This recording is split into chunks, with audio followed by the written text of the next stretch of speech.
Bartenders, servers, hairstylists, cabbies, concierge, bellhop. What do all these careers have in common? They're all service industry professionals or tipped workers who rely heavily on tips to earn their income. And personal finance for tipped workers is not the same as it is for 9-to-5ers or entrepreneurs. And there are a lot of LGBTQ folks who work in the service industry. So we invited Barbara Sloan of Tip Finance to join us to talk about her book, Tipped. Barbara's going to share why service industry professionals should report all of their tips, how to build a retirement plan, much like a company-sponsored retirement plan that has helped many W-2 workers become millionaires, and why and how tipped workers too can and should buy a home. Barbara has done multiple tip jobs in multiple states, as well as worked in the corporate finance side of things. She has the inside scoop on both industries and how tipped workers too can reach financial security. You're listening to Queer Money, episode 354. So let's get on with the show.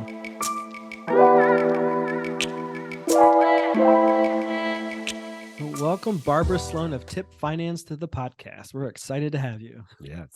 Thank you so much for having me. I'm really excited. Yeah, totally. This has been, I feel like, over a year in the making, because we met you at FinCon Austin, 2021. Yep. Right after the pandemic, right? And you were talking about your book and your whole mission, and we're like, this is brilliant, this is amazing. But the book wasn't quite out yet. And I think we emailed you like 2 or 3 times throughout the year, like, what's the status of your book? When's the book coming out? When's the book coming out? Yeah, I had no idea. This is my first book, and I had no idea just how long it takes, the process. So yeah, I went to FinCon probably a little earlier than I should have, but I got proof of concept, which was great. I met some really wonderful people. Yeah, and the time was good because we were we loved the book. I mean, it was so much so that now we kind of want to take it with us whenever we go out to eat or to the bars or whatever, so that we can just like pull it out of our backpack and give it to the waiter, staff people, and whomever. But so let's dive into the nitty gritty of your book and share with our audience. And I'll preface this, folks, by saying, first of all, John and I absolutely love this book. We read this book while we were driving from Pennsylvania to Ohio, twice, because we drove from Pennsylvania to Ohio, then back to Pennsylvania, then back to Ohio. So we read your book during those trips, and it's having both served in the service industry on a number of occasions. This book resonated with us so much. The other thing is knowing, just especially because of the data after the pandemic, knowing how many LGBT folks work in the service industries in various capacities, or are now managing individuals who are they're managers in the service industry. This book just I think is so valuable and important, and at a very down-to-earth level, from speaking from your experience, which is amazing. We're so excited to share this. You guys had an awesome statistic that like something like 40% of LGBTQ people are in retail and service work. And that translates to millions of people in the service industry who are LGBTQ. It's a big, big population. It is. It's massive.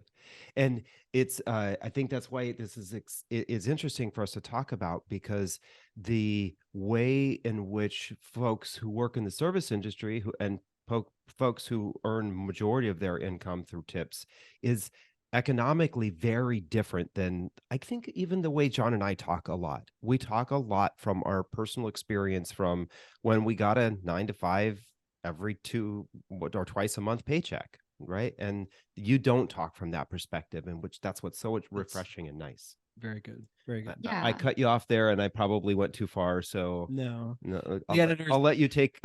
I'll let you have the reins back, John. The editor, Tim's team, will let us know if you went too far.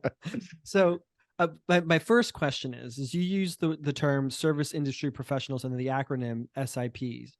Do you pronounce that SIPs or SIPs? Because I was going back and forth the entire time I was reading it, because it kind of like SIPs, because you sip your drink, but I'm not sure what you're supposed to do. The intention was SIPs. And that's a term that I made up just because I got so sick of writing service industry professional over and over and over again. I was like, let's just shorten this so it's easier for me and everyone else in the world. It's just SIPs now. I made it up. Everyone has to use it. It's a new Barbara term, Sloan coined the term. Right here. And every time you use the word SIPs, you have to say per Barbara Sloan. Yes. Yeah. I So like it.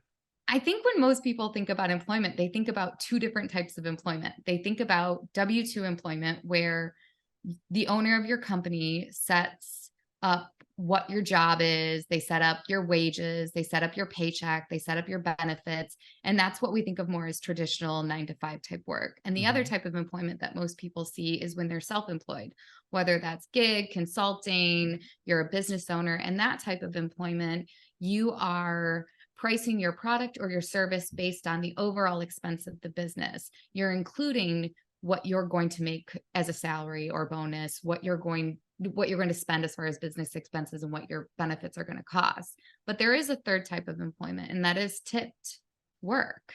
It's the only other type of work that has its own separate minimum wage, which federally is $2.13.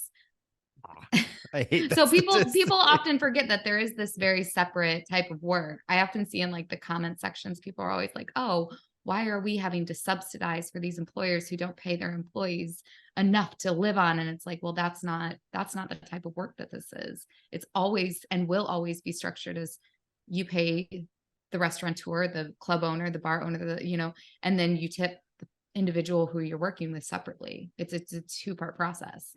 So I think it's good for people who, oh, sorry, go ahead. No, sorry, I didn't mean to cut you off. Please I just think it's good for people who may not have experience in the industry to understand that it's its own type of industry, its own type of employment. Right. It's when you said that, it just immediately brought to my mind all of the Karens who, those of us who worked in the service industry or are working in the service industry, go, that person has clearly never worked in the service industry because of the way they're acting.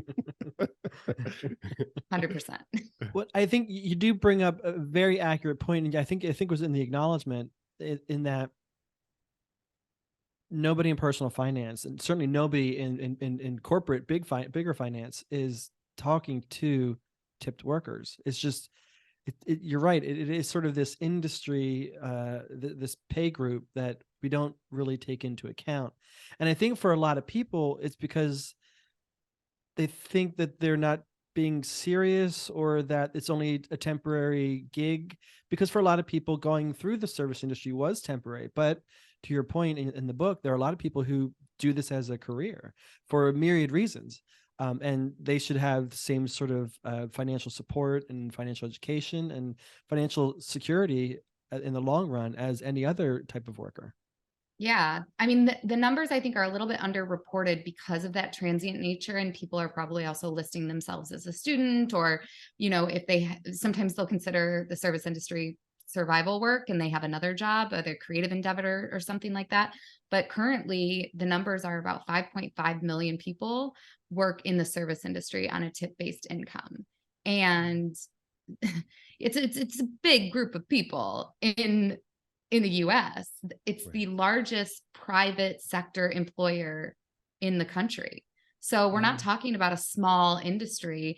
We're talking about a large group of people, and it is not necessarily a transient position. I think there's a lot of shame and stigma. The industry gets bad PR because of the fact that a lot of people move in and out of it, but that's also a feature. Right. Yeah. And I do love how you call that out in the book, is that, we do get sort of a black eye about this, but there is a feature to it. There are reasons why people choose this as a career option, whether it's because they want to travel the world or live in different cities at different periods of time in their life, or it helps them while they raise children, or, any number of reasons. I can't even think of them all. They don't want to sit in a fucking cubicle. Right. Yeah. I mean, I think one of the big reasons that queer people enter the service industry is because of the first reason, I think, is because of community. Our first encounters, many of us, our first experiences of feeling welcome and safe to be ourselves are in bars or clubs, or that first diner that we hung out in. That's where we were able to find people who were like us. And so we're drawn to these industries where we have this sense of community. I think also our community, the queer community, has experienced a lot of trauma, whether it's historical trauma, community trauma, individual trauma.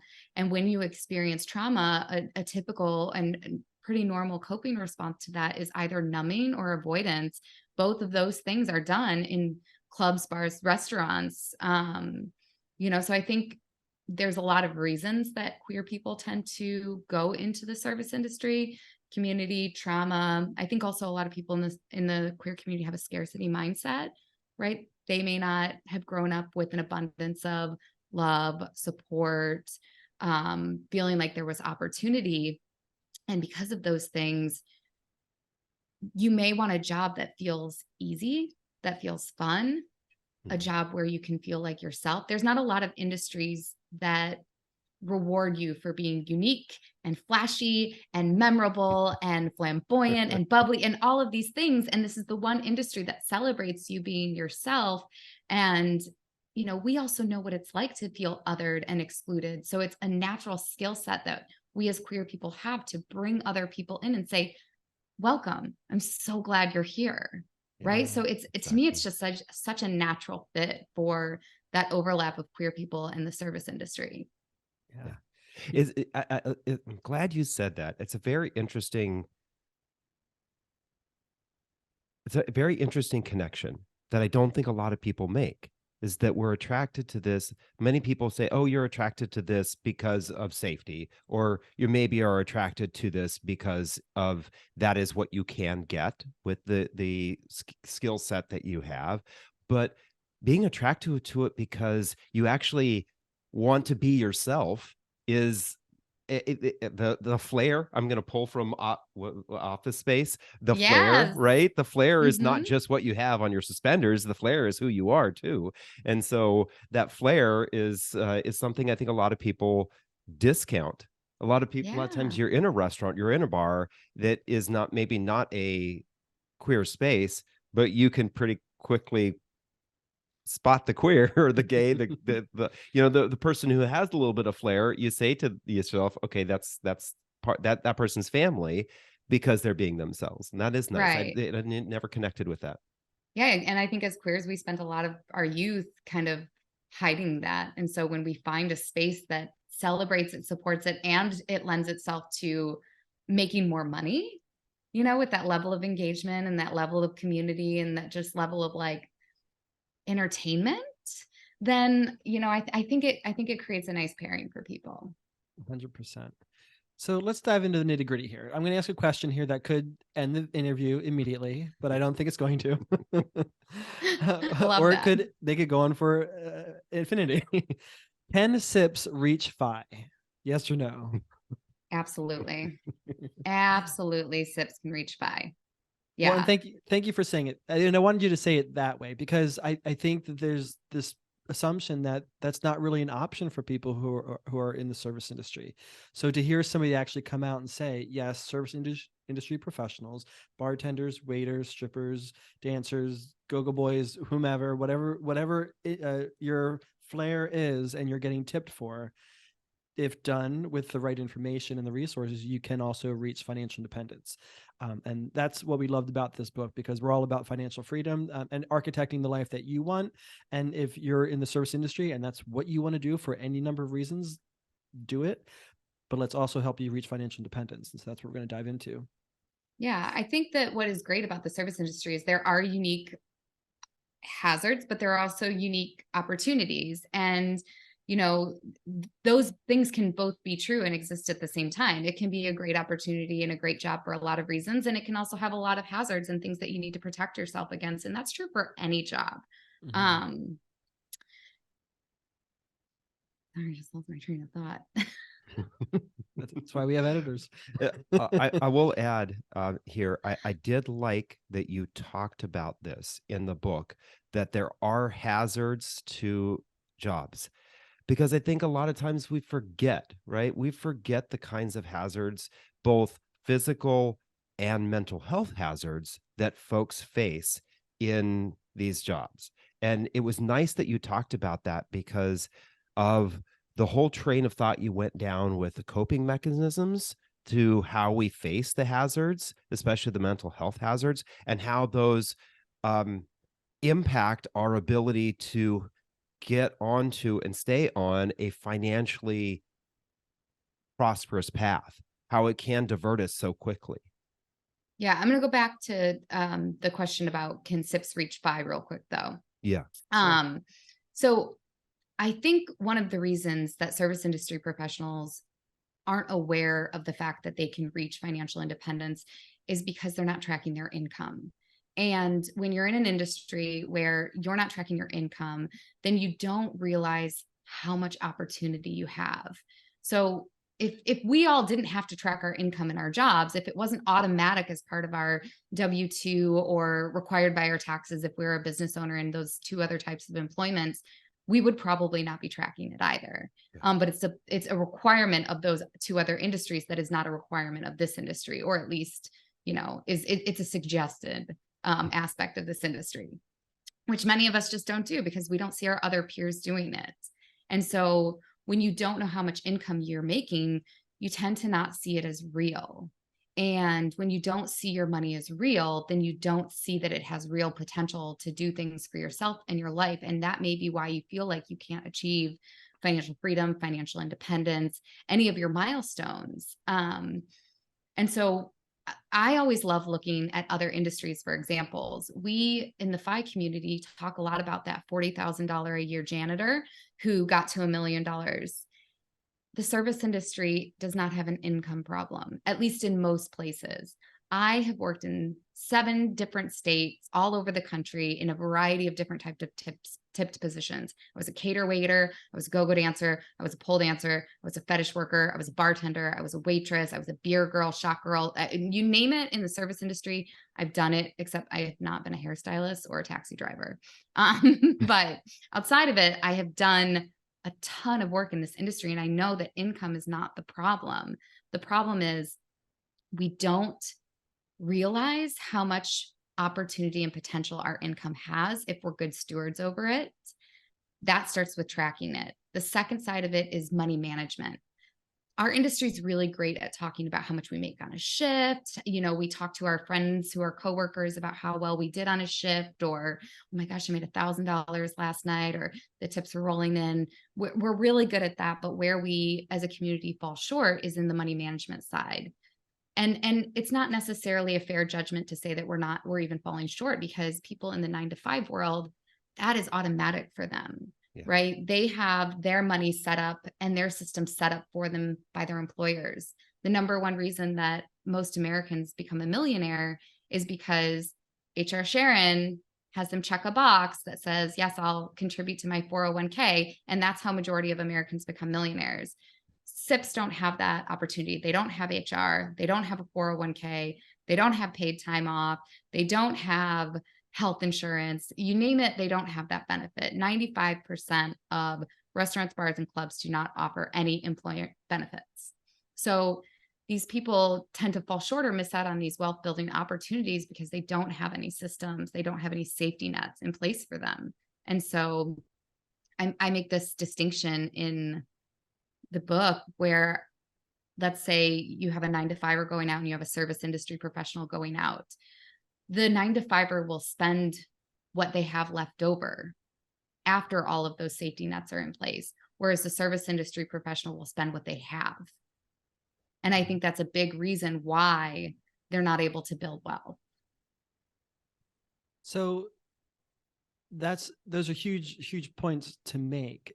And I imagine it's kind of daunting to figure out how to create the systems that can help you better track and then better plan or manage your money. So when you just mentioned, I had $1,000 night, and you're getting $1,000 in one night in all different kind of denominations. Some are coins, some are dollar bills, whatever. How do you track that out? How do you take that home? One, how do you not spend all of that when you're already out? Because you're already in an environment where a lot of us go to take a break after work. How do you not spend that when you're already out? And then how do you take that home and make sure you put those dollars exactly where they need to go? Yeah, I think how we were talking about opportunities and hazards of different employment types in different industries. In the service industry, one of the hazards is that the community is very good at selling lifestyle, fun, sexy, sex, having a good time. We are amazing at selling that. And we end up becoming the ultimate consumers. And so after a big shift or an energizing shift, which many nights are, if you're in the industry, you leave feeling more energized. It's very common to want to go out with your coworkers, out to a bar, out to a club, and spend a portion of what you just made, which is actually a cost of working. And you have to remember that not a lot of other industries have that. So when you're starting to track your income, when you're starting to track your expenses, which is something I'm a big fan of, at least in the beginning of your financial journey, you start to see like, oh, is it worth it to me to be spending this amount of money winding down from this job? I spent 30% of what I made just to pay to play. Right. And so when you start seeing them as trade-offs instead of a requirement of this industry, it empowers you to make a different decision if you want to. You get to become more intentional when you see what's really happening when you look at those numbers. Yeah. I will say when I read that, it kind of reminded me a little bit of, I know this is not exactly what you're talking about, but when I worked at the Gap, right? There was always that desire and also a little bit of a requirement to look like a Gap guy, right? I had to wear the Gap clothes. I had to have, but then on top of that, I was working in retail and that was just kind of the thing, right? I wanted to spend my money on retail. So there were plenty of times I was like, how did I make so little? And then I realized how much was being deducted from my paycheck because I bought this season's worth of clothes, right? But it's kind of the same thing when working in the service industry. Your shift's over, I'm going to go have a drink. Exactly. 100%. I don't know that there were many times that I got off bartending or serving where I didn't stop at the bar and have at least one drink. It almost seemed like it was a requirement. Go take your restaurant shirt off, go to the bar. Yeah.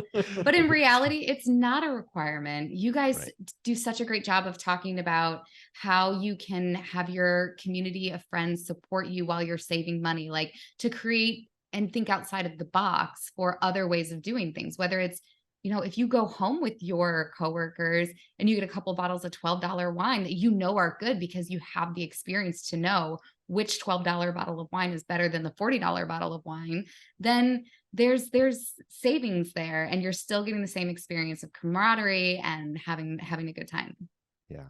I love that when you talked about that in the book, that you get all of these skills that a lot of people don't have that you learn, right? How to make a good drink, how to pick a good bottle of wine, in some cases, how to prepare food or match food that doesn't cost a lot of money with wine that doesn't cost a lot and actually works out really well. You get all these skills, use those skills to your advantage.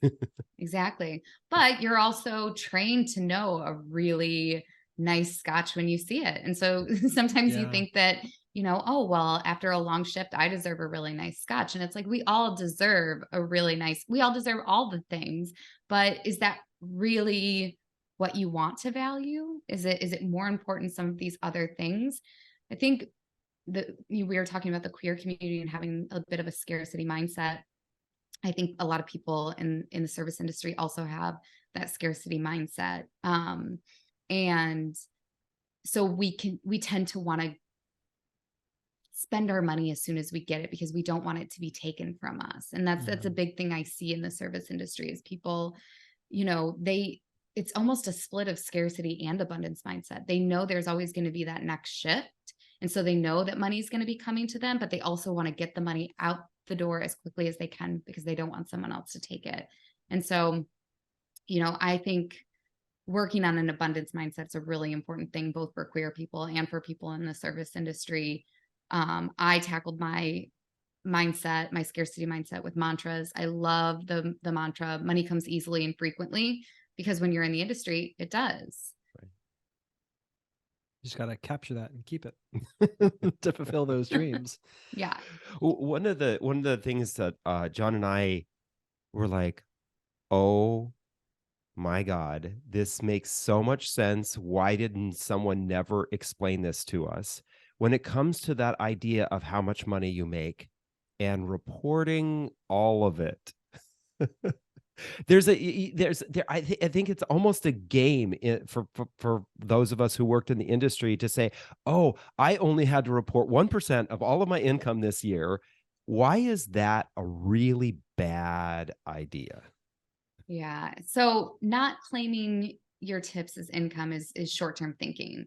And I can see why our industry falls into this, is because some of us get to tax time and we realize that we don't have the money saved to pay for it. Some of us haven't been tracking our tips at all. And so we have genuinely no idea how much we made. And so we're either just like throwing a dart at a wall or we're like asking the H&R Block professional, like, what do you think I made? You know, I mean, you have no idea. And so it's a bad idea for many reasons. One, if you're not tracking your income, you don't know how much you're making and you don't know how you should be utilizing that money. That money is just, it's going out the door in whatever way your community sees fit, not in how you want to spend your money. Mhm. The biggest reasons that people should be claiming their tips as income is that a lot of time your income is what sets the amount of money that you stand to receive from different benefits. Right. Social Security is the biggest one. So the average Social Security payout for 2020 was $18,000. And that's for people who claimed all of their income. Now, if you can't imagine living on even a portion of $18,000, then you're in trouble, because majority of currently retired service industry professionals rely solely only on Social Security to live on. SIPs age into the most economically disadvantaged population into our country. They're twice as likely to be unhoused as people who don't work in the industry. Probably very similar numbers to the queer population as well. The other reason outside of Social Security, unemployment. We saw this in COVID. Right. You know, many people in the service industry, they got the bonus checks, but had that not been there, they would have been completely ineligible for unemployment benefits when their restaurants or bars or clubs were shuttered due to COVID. The other thing that I like to talk about and mention, we mentioned 401k millionaires. So there's two ways that most people build wealth in this country. The first is 401ks. The second is their primary residence. When you aren't claiming your income, then you are not eligible for traditional financing for your home. Most mortgages want to see at least 2 years of income. And if you're not claiming all or most of it, then you will find yourself looking at very predatory lending rates or other, usurious loan products if you are in the market for a home. And so it's very important to think more long-term about claiming your tips. So to me, those are just two very profound reasons to start tracking your money and start planning financially. One, to create whatever your version of a 401k, as Barbara outlines in the book here. There is a way for you to do that. Mm-hmm. But two, to buy a home, because those two, to your point, I mean, you've stated the statistics that we've shared on the podcast several times. Those two avenues are the primary way that most people in the United States reach financial security, and that's as available to a tipped worker as it is to anybody else. It just takes knowing the information and then utilizing it appropriately. Absolutely. And unfortunately, there's also just not a lot of good modeling seen in our industry. And so that was a big reason behind writing the book, is I wanted to be able to model that it is possible to set up your own benefit system. It is possible to give yourself paid time off. Paid time off is another huge benefit that I love talking about. People who work 9-to-5 jobs, they have an average of 7 vacation days, 5 PTO, 7 holidays. That's like 20 days. That's a full working month. Yeah. How much happier, healthier, prosperous would you be as a human if you had a whole month of working off? Right. And so that PTO is a huge benefit, not only in that you're able to take a mental health day, but you're also able to take a day to go have a physical. Majority of people who leave this industry or bounce from job to job, one of the reasons it's known as such a transient work, type, is because people experience burnout at much higher rates because they don't have that PTO there. And they also know that they're not leaving anything on the table if they just walk out of a job. So, right. I do think that the industry gets a little bit of a bad reputation, but it's a big part because those benefits aren't there to support the people and keep them at their places of employment. Well, you have a great exercise in the book on page 26 where you calculate how much money it costs you to work, similar to what we talked about before. How much is that drink or those drinks after you get off work? How much is that costing you to wind down? How much is it costing you to take a day off to actually go get a physical if you actually need to?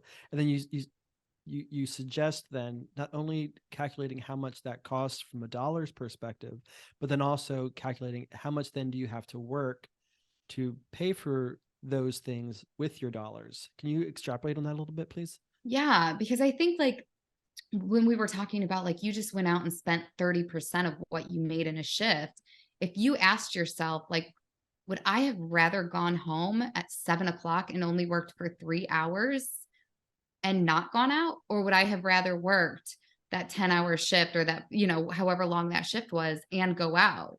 I think the problem is that people give themselves the wrong trade-offs. They ask themselves, would I rather go out or not go out? Well, if that's the question you're asking yourself, then the answer is always going to be, I'd rather go out. Right. But if you're asking yourself different questions, like, would I rather have worked 3 hours and not gone out? Or would I have rather worked 8 hours and gone out? I think there's going to be days when you're not going to choose that 8-hour shift and you're going to go home and you're going to get the rest that you need. You're going to hydrate. You're going to, take care of your long list of to-dos and go to the bathroom. I love that one when you talked about that. How many times as waiters did we hold it because we were rushed with tables, right? Giving ourselves potential bladder infections or urinary tract infections.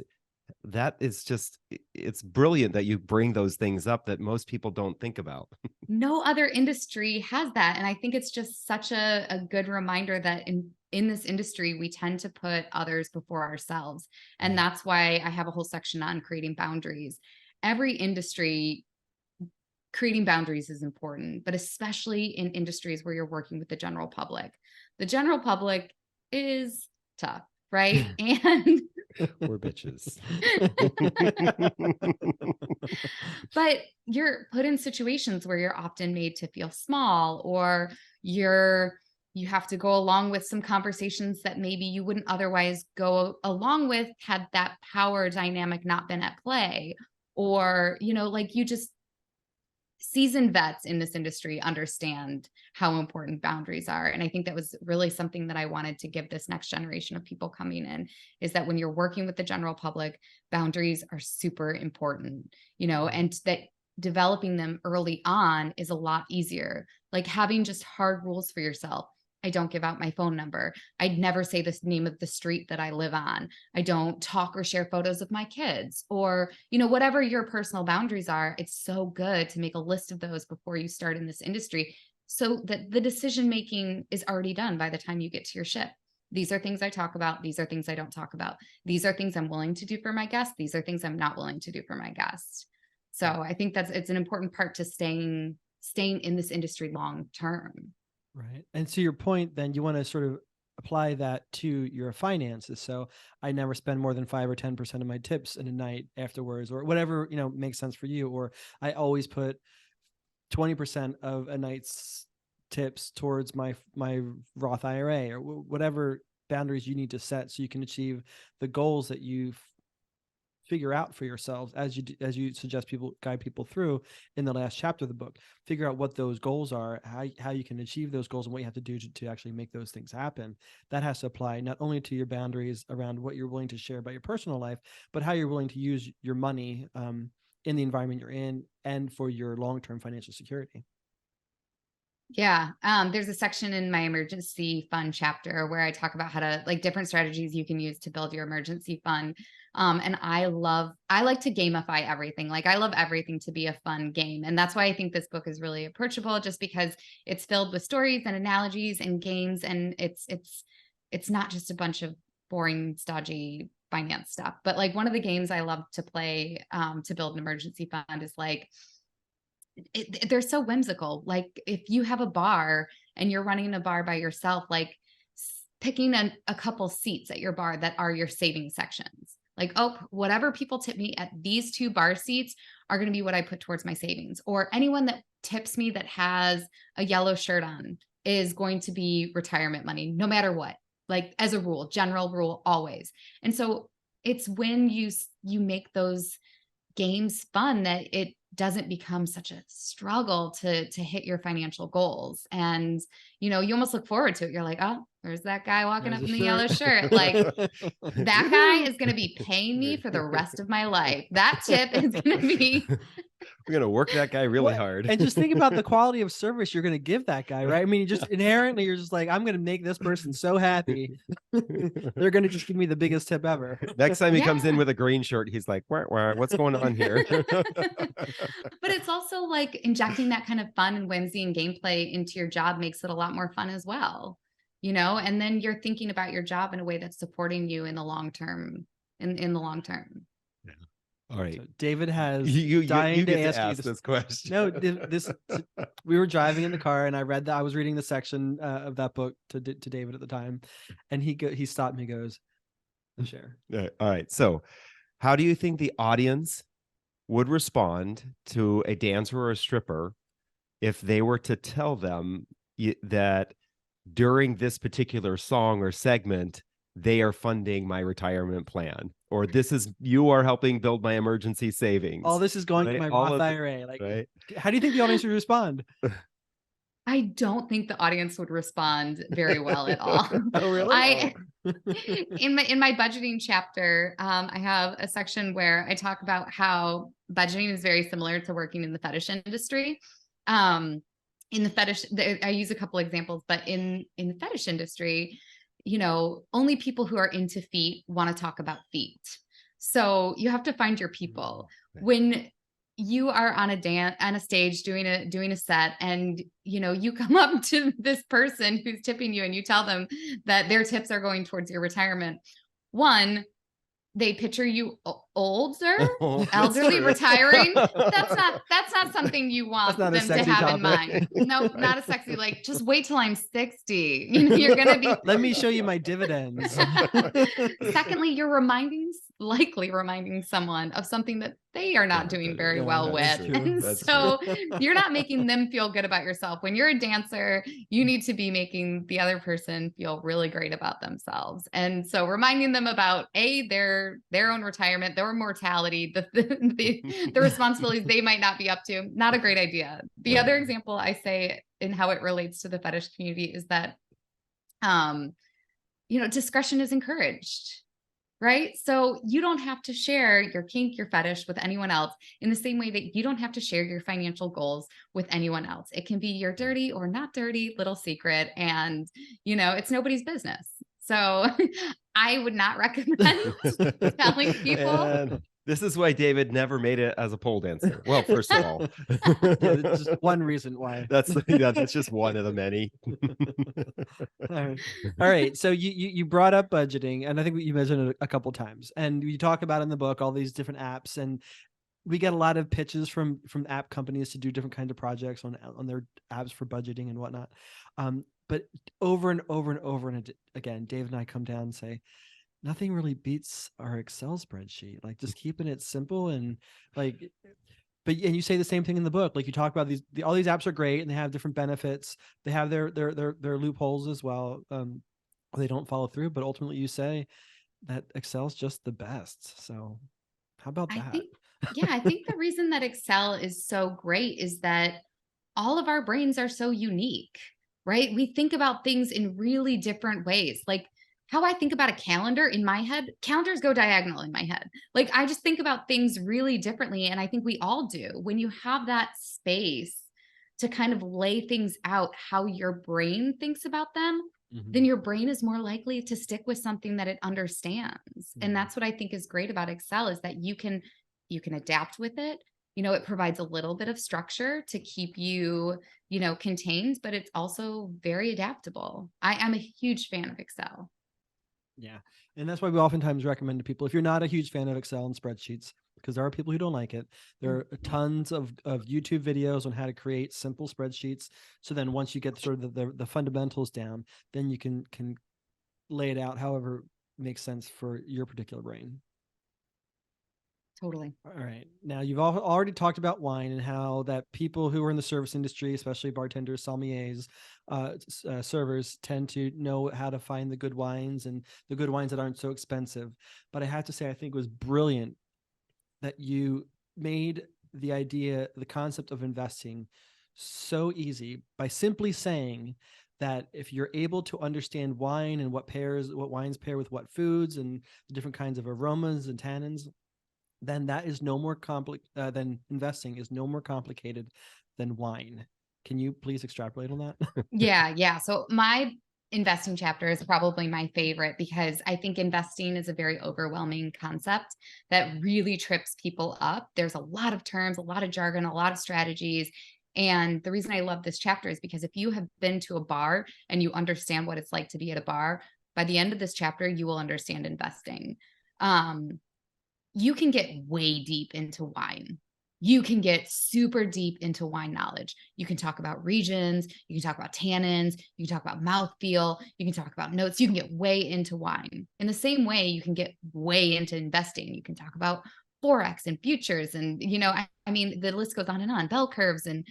But you don't have to know much about wine to have a really great wine experience. And the same is true about investing. You don't have to know everything or really a lot of things about investing in order to have a great investing experience. You have to know a little bit about yourself, a little bit about the basics, and you get in and you get out and you have a great time.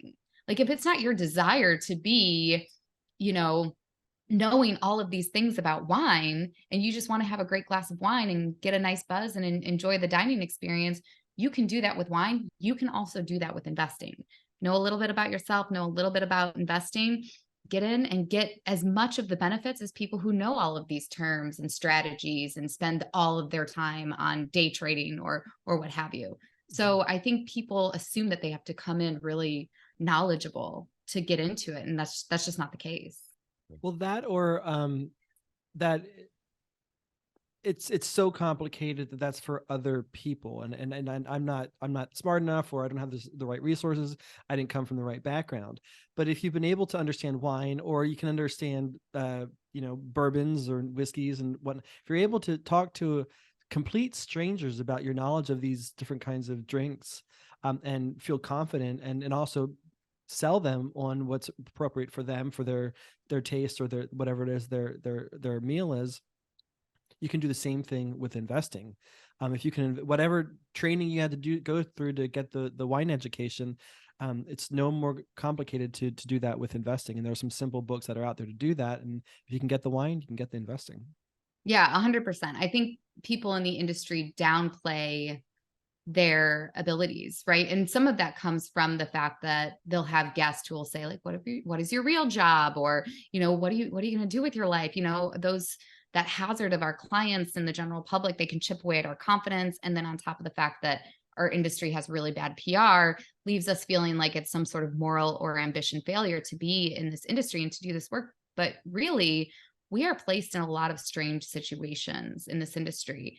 And with that comes a lot of great skills. So yeah, you're right. Like we have a lot of potential. We are able to do back of the envelope math very quickly. Okay, so I'm going to have this many tables. This is my section.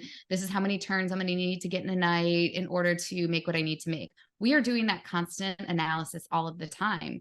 And that's a skill that you have in money management, in budgeting, and investing, and people in the industry already possess it. You are the beginning and end of a transaction. You are in many ways an entrepreneur in most of these service industry settings. And so that comes with a lot of skills. And yes, absolutely. Anyone if you can ring in a 10 top on a point of sale system, you can invest. If you can talk about 4 different types of whites, 4 different types of reds, and your different types of whiskeys, you are smart enough to invest. And I think it's a good reminder to people that it's not that complicated. And you will, if you just take a little bit of time, you'll get there. And it's possible. Yeah. So what strategies can queer professionals implement to better their financial life? I think it's the same as when you first enter the queer community. It's building community, right? I think what I love so much about what you guys are doing is that there's a lot of queer people who struggle. And because of that, I think a lot of other queer people downplay their success. And so they're not doing a great job of modeling good financial behavior, the ability to achieve financial independence, financial freedom. And because of that, our community doesn't see the modeling that we need in order to keep growing in the ways that we need to. And so if you are a queer service industry professional, you may not see a lot of good role models, but if you're listening to this podcast, if you're reading my book, then you are already ahead of your peers and you need to become a leader and be bringing other people from your community into this world so that you can all grow and support yourselves together. So I'm just a big fan of community. Reach out to me, right? You know, if you want to get better with your systems, or, you know, learn more about how to set up yourself for financial independence if you are a service industry professional. I just think people asking questions. One of the other things I like to say is, like, if you are unsure how to get started investing, call Vanguard. They will be so happy to walk you through how to set up your first IRA. You know, you can ask a lot of questions like, am I doing this right? Can you see my bank account on your end? Did it link? Did I actually buy that investment, or is it just sitting in my money market account? Like, be okay to fail a lot at first. We are all failing forward. And so just get comfortable knowing that you're not going to know it all at first, and it's going to be okay. So find your community and be okay failing. Absolutely. Although you brought up in the book early on, I think it's page 49, that we all have a tendency to lie to ourselves. What I think there, you were specifically talking about spending, but I think maybe this applies to lying to ourselves about our abilities, lying to ourselves about our level of confidence, lying to ourselves about what we actually can do when it comes to finding opportunities. Why do you think we love to do that so much? Why do we like to do that? Yeah, I mean, I it's think our brains are really good at responding to, we need more, more, more, more, more. That's what our brains are really good at, survival. And so our brains don't have the ability to say, oh, no, you have enough. You're okay. Like, that's not how our brains work, because they need us to be surviving at all times. And so we have to create new pathways in our brain to say that we have enough. And so I recommend people do that with gratitude. When you are telling yourself, like, oh, I'm so grateful for all that I have, you're training your brain not to be in that consistent thought cycle of looking for more and what's going to go wrong.